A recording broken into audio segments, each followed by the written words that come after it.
ഒരു പരീക്ഷാ ഹാള്. നമുക്കെല്ലാവർക്കും ഓർമ്മയുണ്ടാവും. അവസാനത്തെ ബെല്ലടിക്കാൻ ഇനി കുറച്ചു മിനിറ്റുകളേ ഉള്ളൂ. അപ്പോൾ ഒരു വെപ്രാളമാണ്. അറിയാവുന്ന ഉത്തരമെല്ലാം പേപ്പറിലേക്ക് പകർത്താനുള്ള ഒരു തിടുക്കം.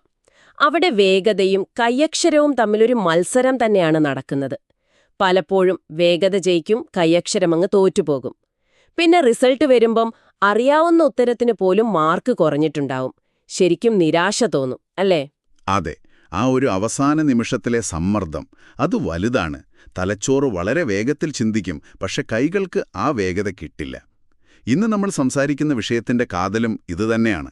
പലരും ഒരു സൗന്ദര്യത്തിന്റെ പ്രശ്നം മാത്രമായി കാണുന്ന ഒന്നാണ് കൈയക്ഷരം. പക്ഷേ അതൊരു കുട്ടിയുടെ പഠനത്തെ, ഭാവിയെ തന്നെ സ്വാധീനിക്കാൻ കഴിവുള്ള ഒന്നാണ്. നമുക്ക് കിട്ടിയ ഈ വിവരങ്ങൾ വച്ച് ഈ പ്രശ്നത്തെ ഒരു സിസ്റ്റം എന്ന നിലയിൽ എങ്ങനെ സമീപിക്കാം എന്ന് ആഴത്തിലൊന്ന് നോക്കാം. തീർച്ചയായും. നമുക്ക് സ്കൂളുകളിൽ തന്നെ തുടങ്ങാം. ഒരു കുട്ടിയുടെ മോശം കൈയക്ഷരം എന്നത് ആ കുട്ടിയുടെ മാത്രം പ്രശ്നമാണോ, അതോ അതാ സ്ഥാപനത്തെ മൊത്തത്തിൽ ബാധിക്കുമോ? അതൊരു വളരെ പ്രധാനപ്പെട്ട ചോദ്യമാണ്. ഇതൊരിക്കലും ഒരു കുട്ടിയുടെ മാത്രം പ്രശ്നമല്ല. ഒന്ന് ആലോചിച്ചു നോക്കൂ, ഒരു ക്ലാസ്സിലെ ഒരുപാട് കുട്ടികൾക്ക് കൈയക്ഷരം കാരണം മാർക്ക് കുറഞ്ഞാൽ അത് സ്കൂളിന്റെ വാർഷിക റിസൾട്ടിനെ തന്നെ ബാധിക്കും. പിന്നെ അധ്യാപകരുടെ കാര്യം. ശരിയാണ്, അവരുടെ ജോലിഭാരം. അതെ, അവരുടെ ജോലിഭാരം എത്രത്തോളം കൂടും? നൂറുകണക്കിന് ഉത്തരക്കടലാസുകൾ നോക്കുമ്പോൾ വായിച്ചെടുക്കാൻ ബുദ്ധിമുട്ടുള്ള എഴുത്തുകൾ, അവരുടെ എത്ര സമയമാണ് പോകുന്നത്? പിന്നെ രക്ഷിതാക്കളുടെ ഭാഗത്തു നിന്നുള്ള സമ്മർദ്ദം. മാർക്ക് കുറയുമ്പോൾ സ്വാഭാവികമായും ചോദ്യങ്ങൾ വരും. തീർച്ചയായും. അപ്പോൾ അത് വേറൊരു തലവേദനയാണ്. ക്ലാസ് മുറികളിലെ പഠനത്തിന്റെ വേഗതയെയും ഇത് ബാധിക്കും. അതെ, ബോർഡിൽ എഴുതിയത് പകർത്താൻ ഒരു കുട്ടി കൂടുതൽ സമയമെടുത്താൽ അത് ക്ലാസ്സിനെ മൊത്തത്തിൽ പതിയെയാക്കില്ലേ? കൃത്യം. മറ്റുള്ളവർ എഴുതി കഴിയുമ്പോഴും ഒരു കുട്ടി മാത്രം പിന്നിലാകുന്നത്, അത് ആ കുട്ടിക്കും ഒരു വിഷമമാണ്, അധ്യാപകർക്കും ബുദ്ധിമുട്ടാണ്. ഇനി നമുക്ക് കുട്ടിയുടെ ഭാഗത്തു നിന്നൊന്ന് ചിന്തിച്ചു നോക്കാം. കാര്യങ്ങൾ അതിലും ഗൗരവമാണ്. ആത്മവിശ്വാസത്തെ ബാധിക്കുമായിരിക്കും, അല്ലേ? തീർച്ചയായും. മോശം കൈയക്ഷരം അവരുടെ ആത്മവിശ്വാസത്തെ വല്ലാതെ തകർക്കും. എഴുതേണ്ടിവരുന്ന സാഹചര്യങ്ങളെ അവർ പതിയെ പതിയെ ഒഴിവാക്കാൻ തുടങ്ങും. നോട്ട്സ് എഴുതാതിരിക്കുക, ഹോംവർക്ക് ചെയ്യാൻ മടി കാണിക്കുക. പരീക്ഷ ഒരു പേടി സ്വപ്നമായി മാറും. അതെ, ഇതെല്ലാം അതിന്റെ ഭാഗമാണ്. എനിക്ക് തോന്നുന്നു നമ്മളെല്ലാവരും അനുഭവിച്ചിട്ടുള്ള ഒന്നാണ് റൈറ്റിംഗ് ഫെറ്റീഗ്, അതായത് എഴുതുമ്പോഴുള്ള ക്ഷീണം. ഒരു 3 മണിക്കൂറൊക്കെ തുടർച്ചയായി എഴുതുമ്പോൾ കൈവേദനിക്കാൻ തുടങ്ങും. ഓ, തീർച്ചയായും. 10ാം ക്ലാസ്സിലെ ബോർഡ് എക്സാമിന് അവസാനം കൈ വിറയ്ക്കാൻ തുടങ്ങിയത് എനിക്കിപ്പോഴും ഓർമ്മയുണ്ട്. അതൊരു യാഥാർത്ഥ്യമാണ്, പ്രത്യേകിച്ചും ശരിയായ പരിശീലനം കിട്ടിയിട്ടില്ലെങ്കിൽ. ഈ രേഖകളിൽ ഒരു വിദ്യാർത്ഥി പറഞ്ഞൊരു കാര്യമുണ്ട്, അത് നമ്മൾ ശ്രദ്ധിക്കണം. എനിക്ക് ഉത്തരം മുഴുവൻ അറിയാം, പക്ഷേ എന്റെ കൈ കേൾക്കുന്നില്ല. അത് വളരെ പ്രധാനപ്പെട്ടൊരു കാര്യമാണ്. തലച്ചോറും കൈയും തമ്മിലൊരു ബന്ധം കിട്ടാത്ത അവസ്ഥ. അതെ, തലച്ചോറിലുള്ള വിവരം പേപ്പറിലേക്ക് പകർത്താൻ കൈ ഒരു തടസ്സമായി മാറുന്നു. അപ്പോൾ നമ്മൾ വിലയിരുത്തുന്നത് ആ കുട്ടിയുടെ അറിവിനെയല്ല, മറിച്ച് എഴുതാനുള്ള കഴിവിനെ മാത്രമാണ്. അപ്പോ എന്തുകൊണ്ടാണ് കൈയക്ഷരം ഇത്ര സങ്കീർണമായ ഒന്നാകുന്നത്? ഇത് വെറുതെ അക്ഷരം എഴുതുക എന്നതിനപ്പുറം ഒരുപാട് കാര്യങ്ങൾ ചേർന്നൊന്നാണെന്ന് തോന്നുന്നു. അതെ, ഒരുപാട് ഘടകങ്ങളുണ്ട്. നമ്മൾ സാധാരണ ചിന്തിക്കുന്നത് ഇരിക്കുന്ന രീതി, പേന പിടിക്കുന്ന രീതി, അങ്ങനെയുള്ള കാര്യങ്ങളാണ്. പക്ഷെ അത് മാത്രമല്ല. ഓക്കേ. ഇരിക്കുന്ന രീതി, പേന പിടിക്കുന്ന രീതി എന്നിവ അടിസ്ഥാനം മാത്രം. അതോടൊപ്പം കണ്ണിന്റെയും കൈകളുടെയും ഒരു ഏകോപനം, അതായത് വിഷ്വൽ മോട്ടോർ കോർഡിനേഷൻ. പിന്നെ അക്ഷരങ്ങൾക്കും വാക്കുകൾക്കും ഇടയിലുള്ള അകലം, അക്ഷരങ്ങളുടെ രൂപം, അക്ഷരങ്ങളെ തമ്മിൽ ബന്ധിപ്പിക്കുന്നത്. അതെ, ആ ഒഴുക്ക്, എഴുത്തിന്റെ താളം. പിന്നെ നിങ്ങൾ നേരത്തെ പറഞ്ഞ ആ ഒരു എൻഡ്യൂറൻസ്, അതായത് ക്ഷീണമില്ലാതെ കൂടുതൽ നേരം എഴുതാനുള്ള കഴിവ്. ഇതിൽ ഏതെങ്കിലും ഒന്നിനൊരു പ്രശ്നം വന്നാൽ മതി, എഴുത്തു മുഴുവൻ താളം തെറ്റും. നിങ്ങളിത് പറഞ്ഞപ്പോഴാണ് എനിക്ക് നോട്ട്ബുക്കുകളുടെ കാര്യം ഓർമ്മ വന്നത്. അതായിരുന്നു എന്റെയൊക്കെ കുട്ടിക്കാലത്തെ വലിയൊരു തലവേദന. ആദ്യം 4 വര കോപ്പി, പിന്നെ പെട്ടെന്നൊരു ദിവസം 2 വര, പിന്നെ ഒറ്റ വര, അവസാനം വരയില്ലാത്ത പേപ്പറും. ഓരോ തവണ മാറുമ്പോഴും എഴുത്ത് ആകെ കുഴപ്പത്തിലാകും. അതെ, അത് ഈ രേഖകളിൽ വളരെ വ്യക്തമായി പറയുന്നുണ്ട്. ഓരോ മാറ്റവും കുട്ടികളെ സംബന്ധിച്ച് ഒരു പുതിയ വെല്ലുവിളിയാണ്. 4 വര നോട്ട്ബുക്ക് ഒരു ചട്ടക്കൂട് നൽകുന്നുണ്ട്. അക്ഷരങ്ങൾ എവിടെ തുടങ്ങണം, എവിടെ നിർത്തണം എന്നൊക്കെ ആ വരകൾ പറയും. എന്നാൽ ഒറ്റവരയിലേക്ക് മാറുമ്പോൾ ആ ഒരു താങ്ങും നഷ്ടപ്പെടും. ബേസ് ലൈൻ തെറ്റും, അല്ലേ? അതെ, അടിസ്ഥാനരേഖ തെറ്റാൻ തുടങ്ങും. ചില അക്ഷരങ്ങൾ വലുതാകും, ചിലത് ചെറുതാകും. വാക്കുകൾക്കിടയിലെ അകലം, എഴുതത്തിന്റെ ചരിവ്, ഇതെല്ലാം സ്ഥിരതയില്ലാതെയാകും. ഈ മാറ്റങ്ങൾക്ക് അവരെ തയ്യാറാക്കാൻ നമ്മളൊരു പരിശീലനവും നൽകുന്നില്ല എന്നതാണ് സത്യം. അതുപോലെ തന്നെയാണ് പെൻസിലിൽ നിന്ന് പേനയിലേക്കുള്ള മാറ്റം. ഈ രേഖകളിൽ അതിനെ പെൻ ഷോക്ക് എന്ന് തന്നെ പറയുന്നുണ്ട്.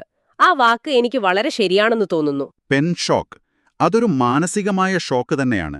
കാരണം പെൻസിൽ ഉപയോഗിക്കുമ്പോൾ ഒരു സുരക്ഷിതത്വമുണ്ട്. തെറ്റിയാൽ മായ്ക്കാം. പേന ആ ഒരു സ്വാതന്ത്ര്യം തരുന്നില്ല. തെറ്റുമോ എന്നൊരു പേടി വരും. അതെ, ആ ഭയം അവരുടെ കൈകളെ പിടിച്ചുവെക്കും.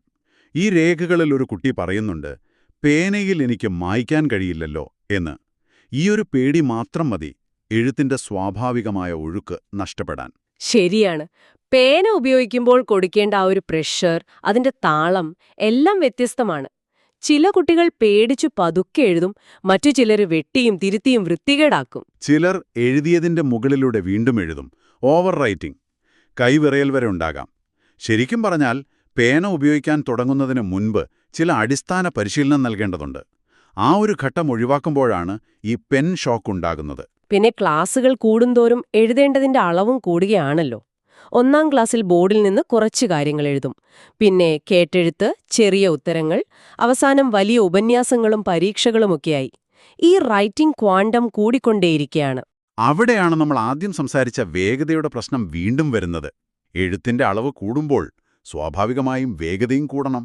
പക്ഷെ വേഗത കൂട്ടാൻ ശാസ്ത്രീയമായ പരിശീലനം എവിടെയെങ്കിലും കിട്ടുന്നുണ്ടോ? ഇല്ല. വേഗം എഴുതൂ, സമയം പോകുന്നു എന്ന് അധ്യാപകർ പറയും എന്നല്ലാതെ. അതെ, അതെങ്ങനെ കൈവരിക്കാമെന്ന് നമ്മൾ അവരെ പഠിപ്പിക്കുന്നില്ല. അതൊരു വലിയ പ്രശ്നമാണ്. ഇത് കേൾക്കുമ്പോൾ സ്വാഭാവികമായും എനിക്കൊരു സംശയം. ഇതിന്റെ ഉത്തരവാദിത്തം ആർക്കാണ്? ഇത് അധ്യാപകരുടെ ഒരു കഴിവുകേടാണോ? അതോ നമ്മുടെ സിസ്റ്റത്തിൽ തന്നെയാണോ പ്രശ്നം? പലരും ചിന്തിക്കുന്നത് ഇത് അധ്യാപകരുടെ മാത്രം ഉത്തരവാദിത്തമാണെന്നാണ്. പക്ഷേ അതല്ല സത്യം. ഇത് അവരുടെ പിഴവല്ല, മറിച്ച് നമ്മുടെ വിദ്യാഭ്യാസ സമ്പ്രദായത്തിൽ നിലനിൽക്കുന്നൊരു വിടവാണ്. മിക്ക അധ്യാപക പരിശീലന കോഴ്സുകളിലും കയ്യക്ഷരം എങ്ങനെ ശാസ്ത്രീയമായി പഠിപ്പിക്കാമെന്നതിനെക്കുറിച്ചൊന്നും പറയുന്നില്ല. അതുകൊണ്ട് ഇതൊരു വ്യക്തിയുടെ പിഴവായി കാണരുത്. ഇതൊരു വ്യവസ്ഥാപരമായ വിടവാണ്, ഒരു സിസ്റ്റം ഗ്യാപ്പ്. അതുകൊണ്ടുതന്നെ ഇതിന് വ്യക്തിപരമായ പരിഹാരങ്ങൾ പോരാ, വ്യവസ്ഥാപരമായ പരിഹാരങ്ങൾ തന്നെ വേണം. ഓക്കെ, അപ്പൊ അതൊരു സിസ്റ്റം പ്രശ്നമാണ്. നിങ്ങൾക്ക് കിട്ടിയ ഈ രേഖകളിൽ റൈറ്റ് വിസ് എന്നൊരു പരിഹാരത്തെക്കുറിച്ച് പറയുന്നുണ്ടല്ലോ. നമുക്കതൊരു കേസ് സ്റ്റഡിയായി എടുത്ത് പരിശോധിക്കാം.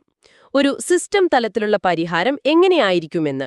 എന്താണ് ഈ റൈറ്റ് വിസ് എന്ന് ലളിതമായി ഒന്ന് പറയാമോ? തീർച്ചയായും. റൈറ്റ് വിസ് എന്നത് അതൊരു സമ്പൂർണ്ണ കയ്യക്ഷര പാഠ്യപദ്ധതിയാണ്. സ്കൂളുകൾക്കായുള്ള ഒരു കരിക്കുലം. ഇതൊരു കോപ്പി ബുക്ക് എഴുതിപ്പിക്കുന്ന പരിപാടിയല്ല.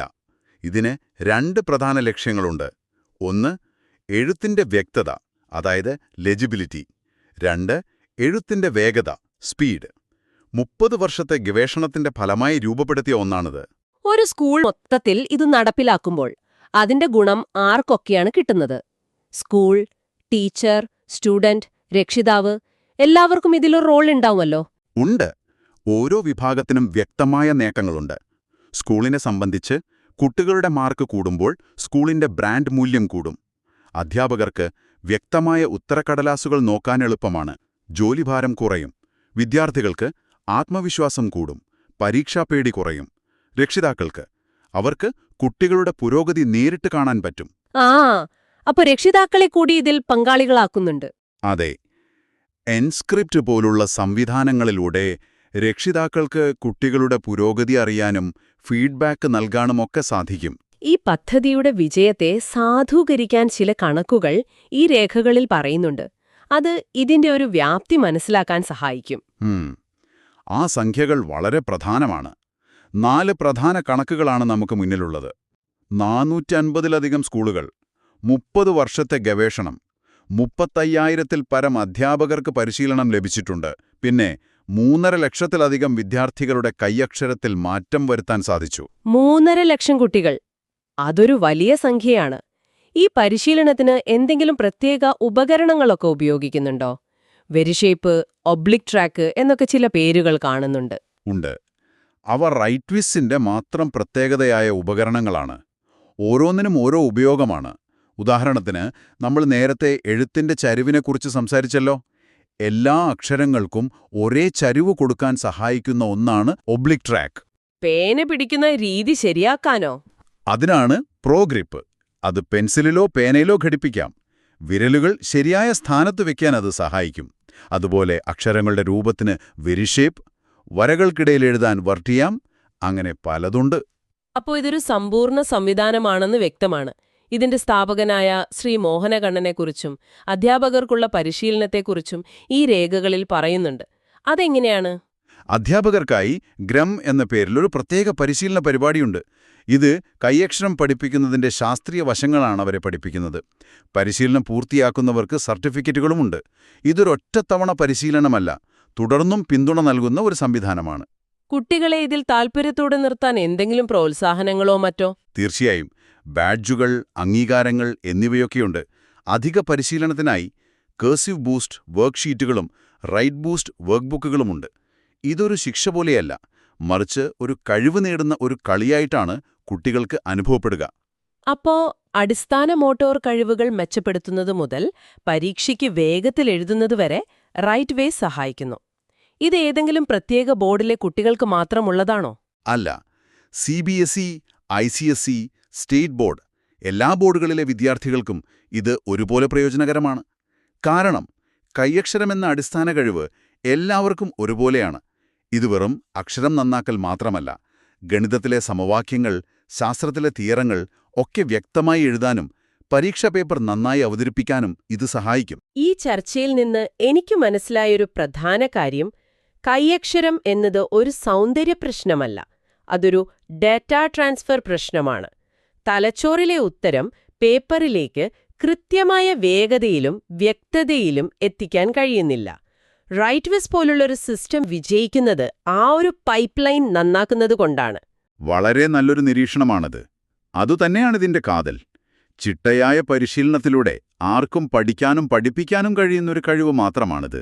ഈ പദ്ധതിയുടെ വ്യാപ്തിയും വിശ്വാസ്യതയും വ്യക്തമാക്കുന്ന ആ 4 സംഖ്യകൾ നമുക്ക് ഒന്നുകൂടി ഓർക്കാം.